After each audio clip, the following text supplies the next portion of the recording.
Buenas tardes, compañeros. Mi nombre es Emanuel. En esta clase les voy a hablar sobre la erisipela y la celulitis. Vamos a empezar con los contenidos de esta presentación y vamos a hablar de la definición, de la epidemiología, de la etiología, la fisiopatología, cuadro clínico, estudios complementarios, anatomía patológica, el tratamiento y las medidas preventivas. Como definiciones, vamos a tener que la celulitis y la erisipela van a ser infecciones cutáneas de origen bacteriano, también conocidas como piodermias. La celulitis va a ser una infección aguda diseminada de los tejidos dérmicos y subcutáneos, que se va a caracterizar por una zona eritematosa, caliente e hipersensible de la piel, donde los bordes no van a estar bien definidos. El principal agente causal va a ser la Staphylococcus aureus, mientras que la erisipela va a ser una infección dermatológica causada por el estreptococo beta hemolítico del grupo A. Esta infección va a afectar la epidermis, la dermis papilar y los vasos linfáticos superficiales. Y se va a presentar como una placa eritematosa, edematosa, caliente, roja, brillante y dolorosa. Y su evolución va a ser aguda. Estos patógenos van a entrar a la piel por una solución de continuidad por microtraumas o por heridas penetrantes. La celulitis va a ser una lesión que va a atacar la dermis profunda y los tejidos subcutáneos y va a presentar signos de inflamación como son el rubor, tumor, calor y el dolor. Y va a estar dada por placas mal definidas. El principal agente etiológico, como ya dije, es el Staphylococcus aureus. Ahora, la erisipela va a afectar a los vasos linfáticos superficiales y los circundantes, como son la dermis papilar y la epidermis. Las placas van a ser edematosas, eritematosas y muy brillantes. En este caso, van a ser lesiones bien delimitadas y se va a poder distinguir en donde no hay una lesión y donde sí está presente la erisipela. El principal agente causal es el estreptococo beta hemolítico del grupo A. Ahora, la epidemiología. La erisipela se puede dar en cualquier edad, en cualquier sexo, pero principalmente en mujeres adultas y mayores. La incidencia en México en 1990 a 2002 se registraron 317.858 casos. En Europa se tiende a tener de 12 a 24 pacientes por cada 100.000 habitantes. Los grupos más afectados en México van a ser de 45 a 64 años y alrededor de un 30%, y de 25 a 44 años alrededor de un 27%. Mientras tanto, la celulitis ha aumentado los niveles de prevalencia y de incidencia, asociados principalmente a la existencia del Staphylococcus aureus meticilino resistente. Ahora, más del 10% de las hospitalizaciones por infecciones van a ser por celulitis en Estados Unidos. Además de que Estados Unidos también ha aumentado los casos de incidencia y se estima que hay 17.3 a 32.5 casos por cada 1.000 habitantes, dándonos como resultado una patología muy común. En estos pacientes que ya tienen celulitis van a tener una celulitis recurrente alrededor de un 22 a un 49% de los pacientes. Los estados más afectados de México van a ser Tamaulipas, Nuevo León, Quintana Roo, Campeche y Yucatán. Ahora, los factores de riesgo van a ser muy parecidos y en los dos van a estar presentes en cualquier edad y en cualquier sexo. En el erisipela, principalmente en mujeres adultas, y en la celulitis van a estar en adultos mayores y adultos jóvenes. También vamos a tener los factores de riesgo, que los podemos dividir en dos: los factores de riesgo sistémicos y los factores de riesgo locales.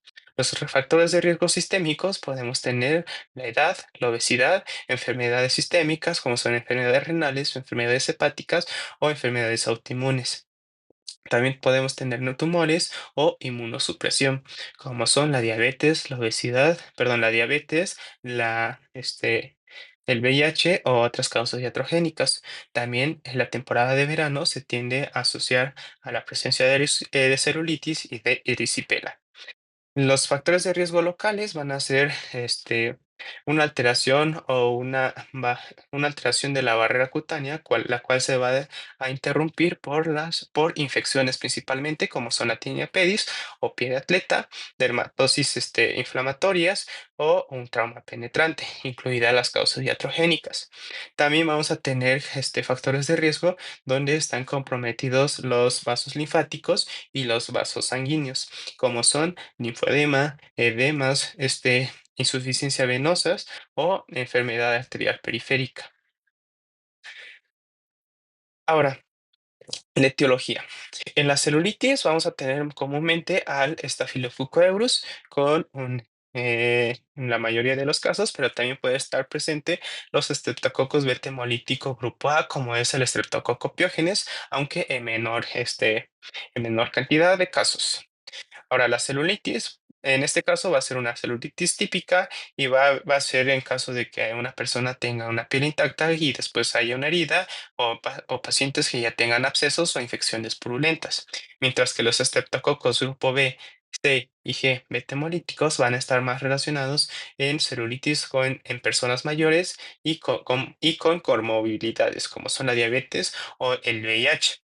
En niños, generalmente se asocia el Streptococcus pneumoniae, la Neisseria meningitidis y la Haemophilus influenzae, aunque el Haemophilus influenzae en menor cantidad por la vacunación misma. Y se va a asociar en celulitis periorbitaria o celulitis facial. Ahora, en caso de pacientes con alguna lesión subaguda o crónica o pacientes inmunocomprometidos, se asocian agentes o patógenos como son la nocardia brasileñis, Saphoritix Schenki y Madurelas o Mycobacterius fortuitum. Ahora, el mecanismo de contagio también va a ser de mucha ayuda para llegar al agente causal y, en consecuente, al tratamiento. Principalmente tenemos que si un paciente llega por una mordedura de gato y ya tiene una celulitis, podemos sospechar de una Pasteurella multósida que se asocia con la mordedura de gato y la mordedura de perro. Mientras tanto, si un paciente por una herida penetrante se va a asociar a las pseudomonas. Personas que trabajan en la jardinería tienden a tener celulitis por Sporitutrix y personas que tienden a tener un contacto con agua salada, que van a la playa o con animales marinos o pescado crudo, está principalmente relacionado el Vibrio vulnificus. Ahora, esto nos va a dar tanto una clínica y también nos va a orientar al tratamiento. En la erisipela vamos a tener que también se va a atribuir los Staphylococcus aureus, pero con menor cantidad, o va a ser muy raro también, y que por eso se tiende a asociar o se considera como una forma superficial de la celulitis, o sea que no va a abarcar los tejidos subcutáneos como en la celulitis misma. Ahora, la categoría principal va a ser el estreptococo beta hemolítico del grupo A, en particular el estreptococo piógenes, que va a ser la causa más común, que se va a adquirir a través de las fisuras o fisuras cutáneas o microtraumas o traumas de heridas penetrantes, donde hay una afectación de la epidermis. Después también tenemos a los grupos C, G o B, y estos van a estar relacionados en adultos inmunocomprometidos o ancianos. También en neonatos, en especial a los estreptococos del grupo B. Otros patógenos van a ser la Clisbelia pneumoniae, la E. coli, Haemophilus influenzae y Moraxella. Estos se van a asociar en heridas contaminadas por trauma o heridas penetrantes, en erisipela facial o en personas con algún tipo de inmunocompromiso. Ahora, pasando a la patogenia, vamos a empezar con la celulitis. Aquí vamos a tener que la infección va a comenzar con una ruptura de la barrera cutánea. Va a iniciar con la ruptura de una herida cutánea y donde va a ser pues por una herida, por una fisura, por una úlcera, por una picadura o por una dermatitis como tal. Entonces aquí va a llegar el principal agente causal que es el Staphylococcus aureus. Entonces, aquí llega el Staphylococcus aureus y va a entrar en las zonas, en los espacios dérmicos y subcutáneos de nuestra piel. Aquí un punto importante es el que este patógeno va a abarcar tanto la dermis, perdón, la epidermis, la dermis y el tejido subcutáneo. Ahora, lo que va a hacer es que el Staphylococcus aureus va a llegar y va a penetrar por diferentes mecanismos y alrededor de un 60% en un 62% de la celulitis se tiende a ver estas lesiones.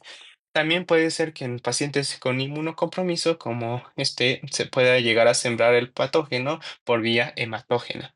También un principal factor de riesgo es la tenia pedis o por infecciones interdigitales del pie, como la tinea pedis o pie de atleta. Ahora, lo que va a hacer el estafilococo es que va a entrar y se va a ir a los espacios dérmicos y subcutáneos, principalmente en los vasos linfáticos, en los vasos sanguíneos y en los espacios intersticiales. Aquí lo que va a hacer es que se va a expandir a través de estos vasos y va a causar un edema y un eritema. ¿Por qué? Principalmente por la acción de las enzimas de estas bacterias, como son la hialuronidasa, las lectinasas o las fibrinolisinas, que van a hacer que estas lesiones sean más prominentes o que tiendan a verse más. Ahora, principalmente, bueno, se tiende a creer que son muchas bacterias las que entran, pero no, solamente son, bueno, tienden a ser muy pocas, pero tienden a tener una reacción muy fuerte. ¿Por qué? Por la liberación de citocinas inflamatorias, como son la interleucina 6, la interleucina 1 y el factor de necrosis tumoral, la liberación de exotoxinas bacterianas y la presencia de superantígenos en muchas veces. Ahora, además de esto, de la liberación de enzimas, de acciones de enzimas bacterianas, va a haber una vasodilatación, va a haber un aumento de la permeabilidad y una respuesta inflamatoria como tal. Aquí ya entra la respuesta inflamatoria del huésped con síntomas intensos por las citocinas y las toxinas bacterianas que están presentes. Recordando que en la celulitis va a afectar la epidermis, la dermis y el tejido subcutáneo. Entonces aquí está el área que se va a afectar principalmente, dando como clínica el escalofrío, fiebre y las lesiones características, que ahorita vamos a hablar de ellas. Ahora, en la erisipela, principalmente, aquí vamos a tener igual una ruptura de las barreras epiteliales y va a llegar el Streptococcus pyogenes.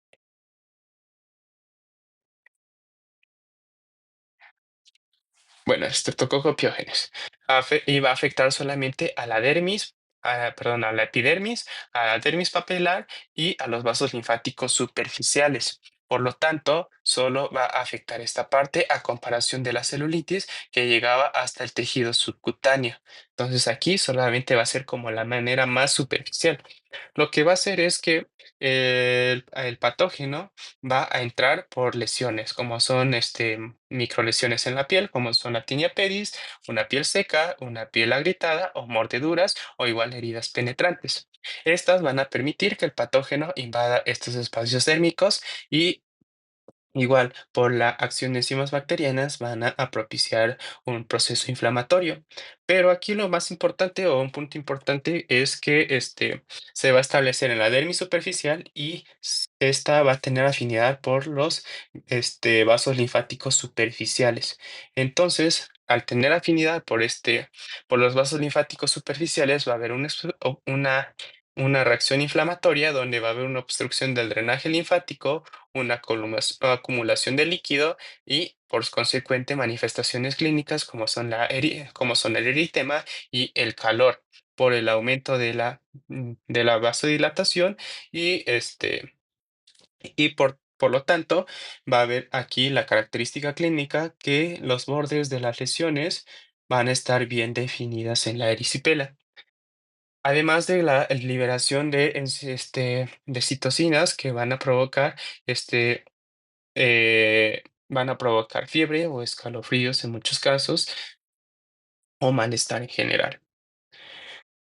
Ahora, si no se atiende o si sigue progresando, vamos a tener una acumulación crónica de tejido que va a ser susceptible a nuevas infecciones y va a causar un círculo vicioso que haga que más patógenos entren por estas lesiones y que vaya progresando esta enfermedad, haciendo que sea más difícil de tratar. Muy bien. Bueno, ahora, con el cuadro clínico. Vamos a tener que los principales hallazgos van a ser cutáneos, pero en los hallazgos no cutáneos vamos a tener la fiebre, escalofrío, malestar general y y generalmente eso, ¿no? Ahora, en los hallazgos cutáneos vamos a tener una placa eritematosa, que aquí se puede ver en la imagen, una placa caliente y con edema. También va a ser una placa que va a tener sí, cierto tipo de brillo y va a ser común en las extremidades inferiores. Se tiende a pensar que, bueno, se piensa que es porque los pacientes con estos factores de riesgo o pacientes pues, no se suelen ver estas extremidades porque siempre están ocupando pantalón o están usando tenis y que cubren estas lesiones y pues ya después se empiezan a dar cuenta. A diferencia de las manos o extremidades superiores, que sí es más visible que a comparación de estas extremidades inferiores. Aquí va a ser unilateral y los bordes no van a estar bien definidos. Aquí no se ve dónde termina la lesión, o bueno, al menos no se alcanza a ver muy bien dónde termina la lesión o dónde empieza. Por eso los bordes mm, mal definidos y eso tiene que ver mucho con la profundidad de la lesión, hasta dónde está abarcando la celulitis. Ahora, también aquí se pueden superponer lesiones como son las vesículas, las ampollas, las erosiones, los abscesos y hemorragias o a veces hasta necrosis. También va a haber presente áreas de salto, que aquí no se alcanzan a ver, pero después vamos a ver unas, y una linfagitis. Entonces, esas son las características clínicas principales de la celulitis en cuanto a sus lesiones. Ahora, en la erisipela vamos a tener hallazgos no cutáneos como son picos febriles, escalofríos, malestar general y adenopatías regionales, además de que esta se va a caracterizar por una evolución aguda y progresiva. En los hallazgos cutáneos vamos a tener placas induradas, eritematosas, calientes y muy brillantes. También se le llama piel de naranja. Aquí vamos a tener las placas induradas y eritematosas. Y también va a estar presente en la cara, alrededor de un 17%, en las piernas o el dorso, o pies o extremidades inferiores, el dorso de los pies, perdón, eh, en un 76%. Aquí la característica más importante o de las más importantes es que los bordes van a estar bien definidos. Aquí tenemos los bordes bien definidos. Aquí sí se alcanza a ver a dónde comienza la lesión y en dónde termina, a comparación de la celulitis, que no se alcanzaba a ver mucho. Ahora, aquí también se puede presentar fobia. Si se presiona, pues se presenta fobia por el edema mismo. Va a ser placa indurada y aquí sí se puede llegar a cubrir por vesículas y ampollas, pero a veces sí tienden a dejar ulceraciones y costras mielicéricas, pero después tienden a mejorar y dejan solamente una descamación. Pero esa también puede ser una descamación importante, pero si mejora y si tiene buen progreso, no va a dejar cicatriz. Entonces, aquí lo importante es que va a tener bordes bien definidos y va a ser eritematosas y más brillantes. Y también va a estar caliente. Ahora, la tiña del pie también va a ser una entrada frecuente o de los factores de riesgo más frecuentes para que se tenga una celulitis. Ahora, aquí tenemos que el diagnóstico va a ser principalmente clínico. Bueno, toman en cuenta la historia clínica o si hay alguna enfermedad subyacente que haga que se tenga una celulitis o una erisipela. En caso de una complicación como es la fascitis necrosante, se va a exigir una biopsia o un cultivo de manera inmediata para reconocer el patógeno o qué es lo que lo está causando. Aquí tenemos una imagen de una celulitis de la pierna que no tiene los bordes definidos, no se ven los bordes definidos, va a estar eritematosa y va a estar edematosa también. Aquí podemos ver también una zona de edema y también va a estar presente en extremidades inferiores.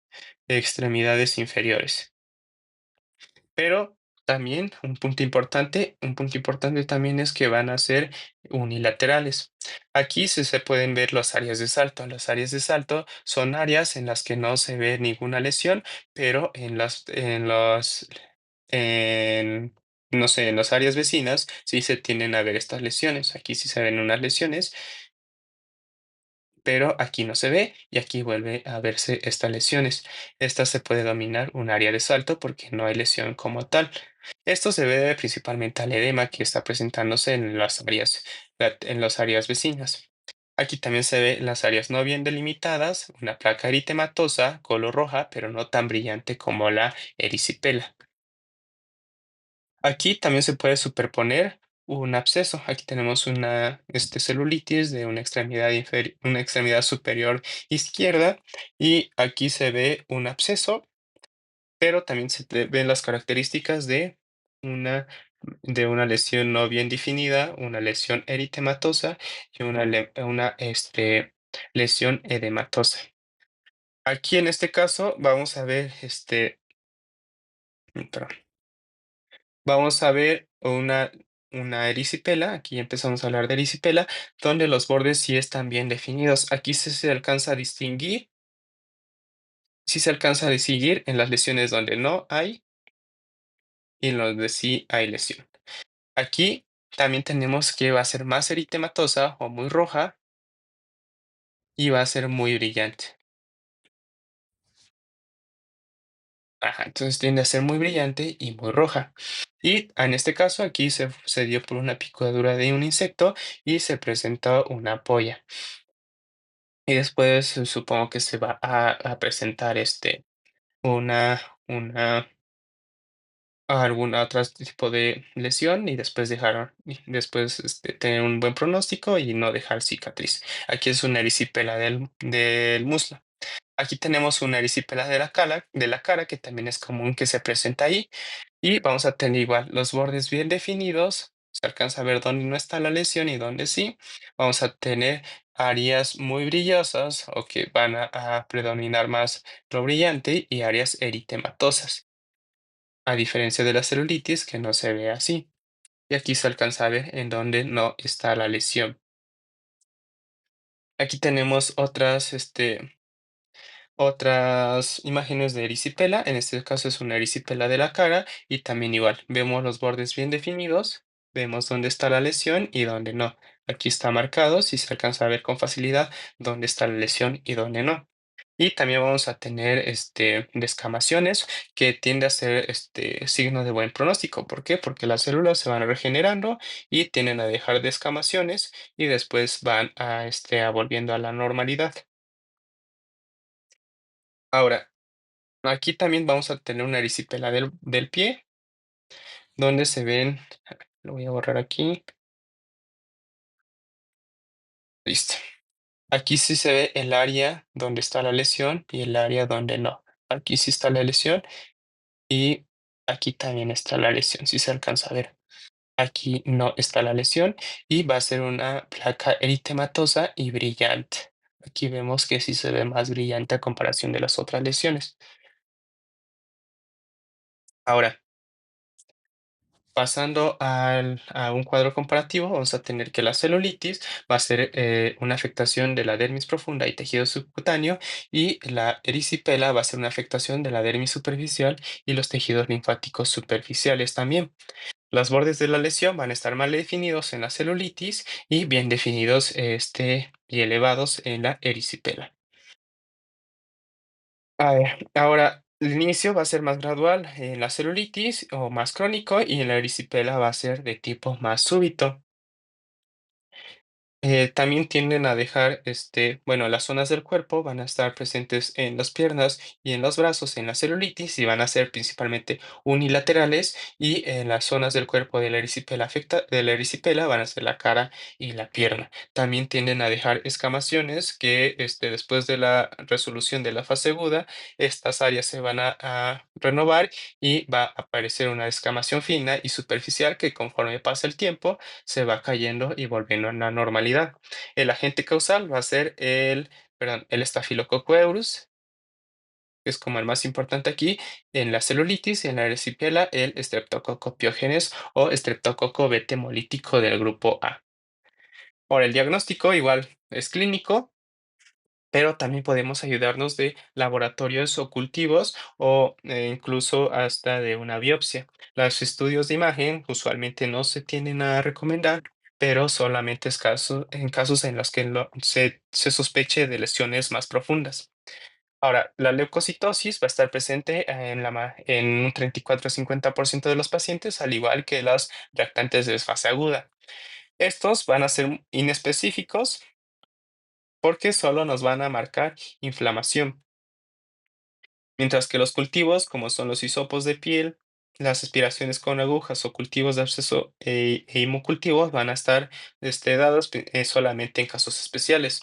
La aspiración con aguja va a ser en casos refractarios en pacientes inmunocomprometidos, y en los hemocultivos en pacientes hospitalizados con una celulitis sobreañadida o una celulitis vocal o periorbitaria, o cuando haya una sospecha de que el mecanismo de contagio fue por una fuente hídrica. Ahora, la biopsia generalmente no se tiende a pedir, pero solamente en casos muy especiales, si no se tiende a reconocer el patógeno, o sea que hay un organismo causal atípico. En caso de que se llegue a hacer una biopsia, vamos a tener edema subepidérmico, en el caso de la celulitis, un edema subepidérmico marcado por vasodilatación. Aquí tenemos en la flecha verde como hay un vaso sanguíneo con vasodilatación, además de zonas de edema, aquí con las flechas azules, aquí se alcanza a ver más las zonas de edema, y también va a haber una invasión estreptocócica de tejidos o del patógeno que lo esté causando, y un infiltrado de neutrófilos por el mecanismo de inmunidad de nuestro cuerpo. Ahora, el diagnóstico diferencial va, principalmente va a ser erisipela en caso de que se tenga una celulitis. Si pienso en una celulitis, mi diagnóstico diferencial principal va a ser una erisipela, y si tengo una erisipela, mi diagnóstico principal va a ser una, una celulitis. En cuanto a los diagnósticos diferenciales de la celulitis, podemos sospechar de dermatitis de contacto, vasculitis, paniculositis, dermatosis neutrofílicas, una oclusión, sarcoidosis o enfermedades vasculares como son la linfedema, trombosis venosa profunda o tromboflebitis superficial. Mientras tanto, las enfermedades infecciosas relacionadas pueden ser dermatofitosis, eh, eritema migratorio, candidiasis cutáneas o también otras como son la gota, la calcifiliaxis o síndrome de Wills. El diagnóstico diferencial de la erisipela puede ser abscesos, glomerulonefritis, gangrena, miocarditis, trombosis del seno cavernoso en la cara y una bacteremia. También otro punto importante va a ser la fascitis necrotizante en las dos enfermedades, que la fascitis necrotizante va a ser una infección bacteriana muy grave y muy aguda, que va a progresar, que va a estar principalmente enfocada en los tejidos blandos, donde va a haber una destrucción del tejido y puede causar una necrosis, una sepsis, hasta una muerte si no se trata de forma inmediata. Ahora, el tratamiento principalmente va a ser eh, quimioterapéutico y tratamiento para los síntomas. El tratamiento para los síntomas va a ser dado para la fiebre y el dolor, También puede ser para la lesión con compresas frías, reposo y elevación de la extremidad, vendajes húmedos salinos y una corrección de los factores predisponentes, además del tratamiento de la puerta de entrada. Si hubo un trauma, pues tratar el trauma. Si hay una, no sé, un pie de atleta, pues tratar el pie de atleta que solamente predispone a más enfermedad. El tratamiento de la celulitis se va a dividir en dos, en la no purulenta y la purulenta. La no purulenta vamos a tener a las celulitis que no tengan secreción ni absceso y se va a tratar principalmente con betalactámicos como son la cefalexina y la amoxicilina, principalmente yéndonos a tratar contra estreptococos beta hemolíticos. La duración tiende a ser de 5 días y se puede extender si esta no mejora y si no responde también se tiende a sospechar a Staphylococcus meticilino resistente. Aquí se da un tratamiento combinado con beta-lactámicos contra estreptococos y fármacos contra meticilino resistentes. Estafilococos meticilino resistentes. Podemos usar clindamicina, trimmetoprim, sulfamethoxazol, doxiciclina y algún otro beta-lactámico. En la celulitis purulenta puede ser ambulatoria y el tratamiento va a ser contra Staphylococcus meticilino resistente y va a ser los fármacos de elección, trimmetoprim, sulfamethoxazol, doxiciclina por 5 días. Igual se tiende a prolongar si no hay mejoría. Si no hay riesgo de meticilino resistente, solamente se usa docloxacilina o cefalexina. Ahora, hay indicaciones en las que se tiende a llevar a una hospitalización o que ya se sospecha de una infección sistémica. Puede ser una temperatura mayor a 38 grados, pulsos mayores a 90 latidos por minuto, frecuencias respiratorias mayores a 20 por minuto y una leucocitosis mayores a 12.000 células por microlitro. Ahora, aquí los fármacos indicados van a ser intravenosas contra estafilococcus sensibles, como son oxacilina, nafcilina y cefazolina. Mientras que la cobertura contra estafilococcus meticilino resistente va a ser la vancomicina, la clindamicina y el linezolid. En la erisipela, el tratamiento va a ser uso de betalactámicos como son la penicilina G, la cefalexina o la amoxicilina, que en promedio alrededor más del 80% de los casos van a ser efectivos. Las alternativas van a ser macrólidos o fluoroquinolonas y la duración va a ser por 5 días y se tiende a extender si no hay mejora. En pacientes con apoyas, generalmente se da antibiótico contra Staphylococcus aureus porque tienden a ser los agentes etiológicos. Se da manejo ambulatorio si hay un buen estado general, si el paciente puede elevar la extremidad afectada y si el paciente puede estar yendo a citas médicas periódicas para el seguimiento de esa erisipela. Se da hospitalización si el paciente tiene una apariencia enferma, si hay una infección de progresión rápida, si hay inmunosupresión o hay una dificultad para que el paciente cumpla el tratamiento. Aquí se usan antibióticos intravenosos como son la vancomicina, la clindamicina, el linezolid o daptomicina, cubriendo los estreptococos beta hemolíticos grupo A. Y por último, las medidas de prevención van a ser protección en caso de que se trabaje en una protección caso de que el paciente tienda a trabajar en alguno de los trabajos que le predisponga un factor de riesgo, una buena higiene de heridas, si es que se llega a tener una, y buscar atención médica si hay una herida profunda o hay una punción o por una mordedura. También si hay una lesión y que el paciente vea signos de infección, como son enrojecimiento, o que empeora la inflamación, o que ya empieza a haber calor, empieza a haber dolor o empieza ya a haber secreciones. En caso de los pacientes que tengan diabetes, se busca tener una buena higiene de la piel para evitar estas infecciones. Y eso es todo.